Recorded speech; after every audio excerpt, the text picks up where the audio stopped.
Durante casi 300 años, los médicos más temidos de Europa no llevaban bisturí como primera herramienta, llevaban un pico, una máscara larga, curva, con dos agujeros de vidrio donde deberían estar los ojos, y un pico entero relleno de hierbas secas. Parecía un disfraz sacado de una pesadilla. Y en cierto sentido lo era, porque quien lo usaba estaba a punto de entrar a una casa donde probablemente todos ya estaban muriendo.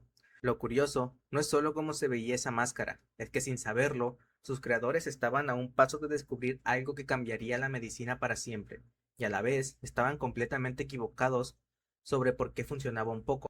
Para entender la máscara, primero hay que entender el pánico que la creó.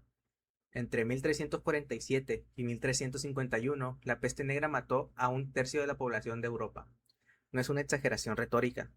En algunas ciudades, más del 60% de los habitantes murieron en cuestión de meses. Los cuerpos se acumulaban más rápido de lo que se podían enterrar.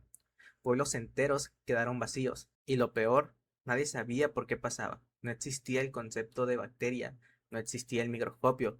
La explicación médica denominante en la época venía directo de la teoría de los miasmas, la idea de que las enfermedades se transmitían a través del aire corrompido, un aire malo, cargado de olores pútridos que al respirarse enfermaban a la persona. Con esta lógica, todo cobraba sentido. Los lugares que más apestaban, pantanos, cementerios, casas con cadáveres, parecían ser los que más enfermedades producían. La ciencia de la época no estaba loca, estaba trabajando con la información que tenía, solo que esa información estaba incompleta. La máscara con pico tal como la conocemos hoy no apareció durante la primera oleada de la peste negra en el siglo XIV. Apareció casi 300 años después, en 1619, diseñada por un médico francés llamado Charles Delormes. Delorme era el médico personal de varios reyes de Francia y diseñó un traje completo, no solo la máscara, una bata larga de cuero encerado que cubría todo el cuerpo, guantes, botas, un sombrero de ala ancha y un bastón de madera para examinar a los pacientes sin tener que tocarlos directamente. La máscara era la pieza central de toda esa armadura, y el pico no era decorativo, estaba diseñado como filtro, se rellenaba con una mezcla de hierbas secas, pétalos de rosa, clavos, mirra, alcafor y otras sustancias aromáticas. La idea era simple, según la lógica de la época. Si el aire corrompido era el problema, entonces respirar a través de un filtro de olores buenos y fuertes debía neutralizar el aire malo, antes de que llegara a los pulmones del médico. Aquí está la parte que sorprende incluso a los que conocen la historia. La teoría de los miasmas era incorrecta en su explicación, pero el diseño resultante no era completamente inútil. La peste bubónica se transmitía principalmente por la picadura de pulgas infectadas que viven en ratas, y en su forma neumónica también por gotículas respiradas de persona a persona. El traje completo de cuero encerado, sin saberlo, sus diseñadores sí ofrecían una barrera física real contra las pulgas y el contacto directo con fluidos de los enfermos.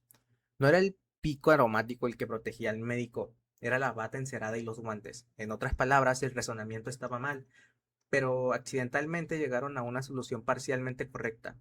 Es uno de los ejemplos más claros en la historia de la medicina de cómo se puede acertar en la práctica mientras que se está equivocado en la teoría. Y aún así, la protección era limitada. Los médicos de la peste seguían enfermándose y muriendo, en grandes cantidades. El traje ayudaba, pero no era ni cerca de suficiente frente a una enfermedad que no comprendían del todo.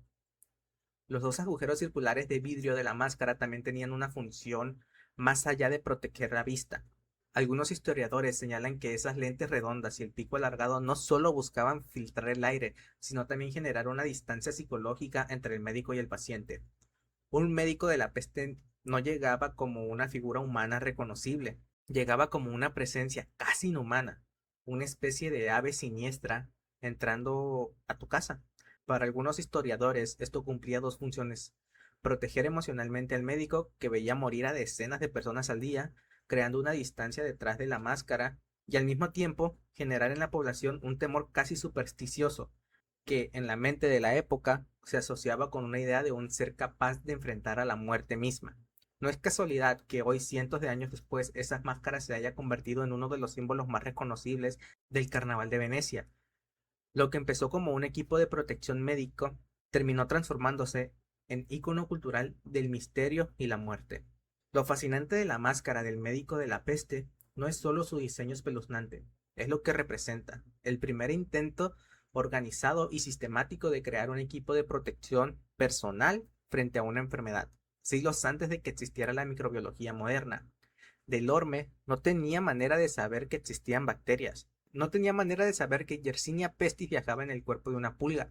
Trabajó con la mejor información disponible en su tiempo y construyó una solución que, aunque basada en una teoría incorrecta, contenía sin saberlo los principios básicos que hoy usamos en cualquier hospital: cubrir el cuerpo, filtrar lo que respiras, evitar el contacto directo.